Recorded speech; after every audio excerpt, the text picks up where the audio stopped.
YCP బీజేపీలపై AP CM Chandrababu మరోసారి తీవ్ర విమర్శలు చేశారు. జగన్ అత్యాస రాష్ట్రానికే పెను ప్రమాదమన్నారు. ఎలక్షన్ మిషన్ 2019 పై పార్టీ నేతలు కార్యకర్తలతో చంద్రబాబు టెలికాన్ఫరెన్స్ నిర్వహించారు. వైసీపీ బీజేపీ కుట్రలను ప్రజల్లోకి తీసుకువెళ్లాలని సూచించారు.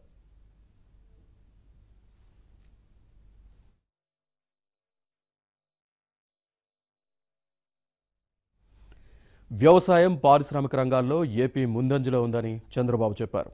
ఓ పక్క రైతులకు నీళ్లిచ్చాం, మరోవైపు కియా వచ్చిందని చెప్పారు. వైఎస్ హయాంలో లేపాక్షి హబ్, సైన్స్ సిటీ అంటూ హడావుడి చేశారు తప్ప ఏర్పాటు చేసింది లేదన్నారు.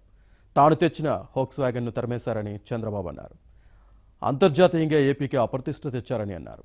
అఖిలపక్షం సమావేశంలో టీడీపీతో కలిసి కూర్చోమని వైసీపీ చెప్పడం హాస్యాస్పదమన్నారు.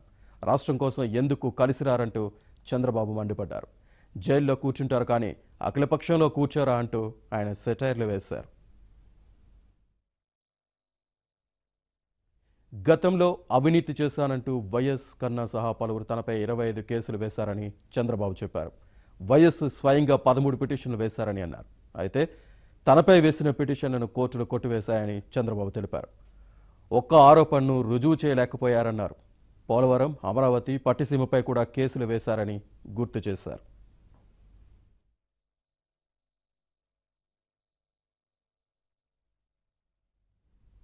మోదీ పాలనా వైఫల్యాలపై చైనాలో ప్రచారం జరుగుతోందని, చైనాలోని గ్లోబల్ టైమ్స్ కథనాలే ప్రధాని వైఫల్యాలకు రుజువని అన్నారు. మోదీపై నిరుద్యోగుల్లో తీవ్ర వ్యతిరేకత ఉందని చంద్రబాబు చెప్పారు.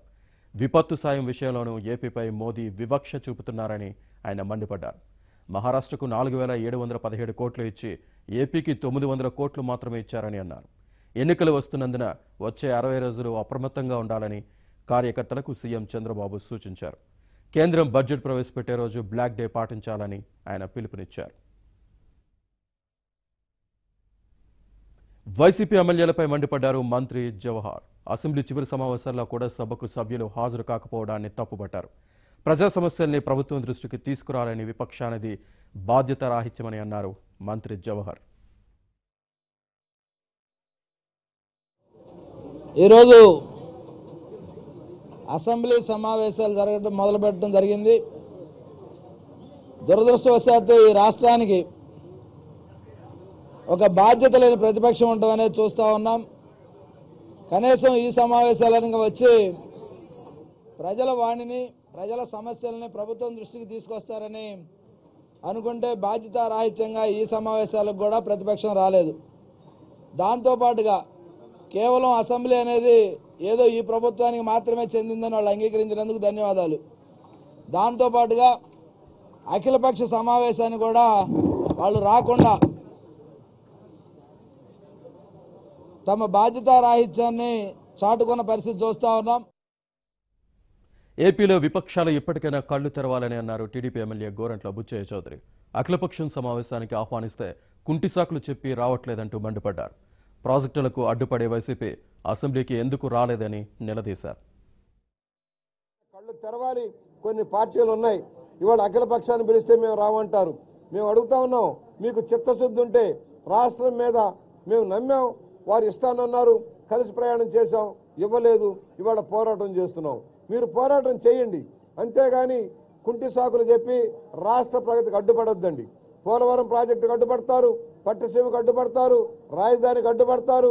ప్రతి పరిశ్రమకి అడ్డుపడే విధానంలో ప్రతిపక్షంగా ఉన్న వైఎస్ఆర్ పార్టీ ఇవాళ అసెంబ్లీకి వచ్చారని అడుగుతా ఉన్నా. బాధ్యత కలిగిన ప్రతిపక్షం, చట్టసభలో ఉండి ప్రశ్నించవలసిన ప్రతిపక్షం ఎందుకు రాలేదని అడుగుతున్నా. మిమ్మల్ని ఓట్లు వేసి గెలిపించింది రోడ్ల మీద బలాదూరు తిరగడానికి కానీ ప్రశ్నిస్తా ఉన్నాం. ఎందుకు చట్టసభలకు రాలేదు? ఏదో వంకలు చెప్తా ఉన్నారు. అంటే మీరు రేపు పొద్దున మళ్ళా ఓట్లు వేసి మీకు వేసినా కూడా ఇదే పరిస్థితి ఉంటుంది కనుక మేము మీకు సజీవ సమాధి చేయాల్సిన సమయం ఆసన్నమైంది, మీకు ఒక్క ఓటు కూడా వేయకూడదని ప్రజలు నిర్ణయించుకోవాల్సిన సమయం ఆసన్నమైందని ఆ పార్టీకి హెచ్చరిక చేస్తా ఉన్నాం.